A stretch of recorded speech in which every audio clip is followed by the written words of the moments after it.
Saturday.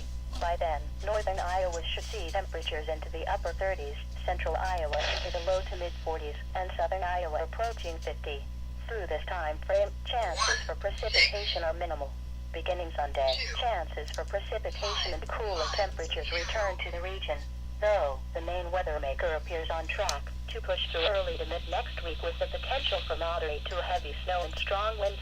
Details on magnitude and timing of the early to mid-week event will begin to come into focus over the next few days, so please stay tuned to subsequent updates and forecasts.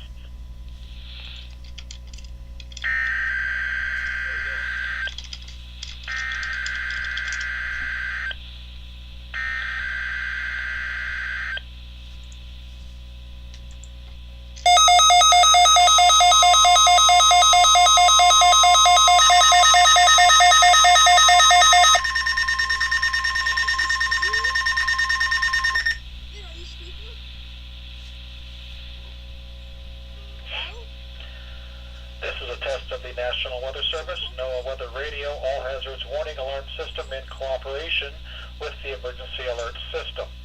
Tests of this alarm system are conducted every Wednesday at 11 a.m. and again at 7 p.m. If there is a severe weather threat, the tests are postponed until the next available good weather day.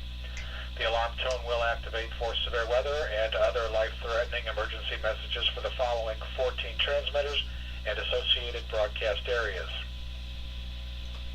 WXL 57 at Des Moines, WXL 94 at Bremer County, WXK 84 at Fort Dodge, KXI 98 at Marshalltown, KXI 62 at Montezuma, WXN 91 at Rathbun Lake, WNG 730 at Ottumwa, KZZ 51 at Carroll, KZZ 68 at Van Wert, KXI 65 at Lennox, WNG 666 at Iowa Falls, WNG 668 at Denison, WNG 688 at Ringsted, and KJY 63 at Forest City.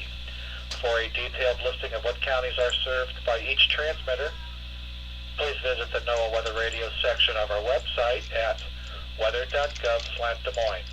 Once again, please visit the NOAA Weather Radio section of our website at weather.gov/Des Moines.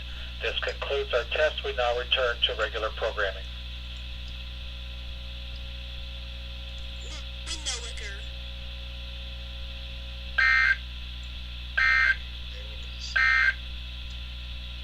Skies were mostly cloudy.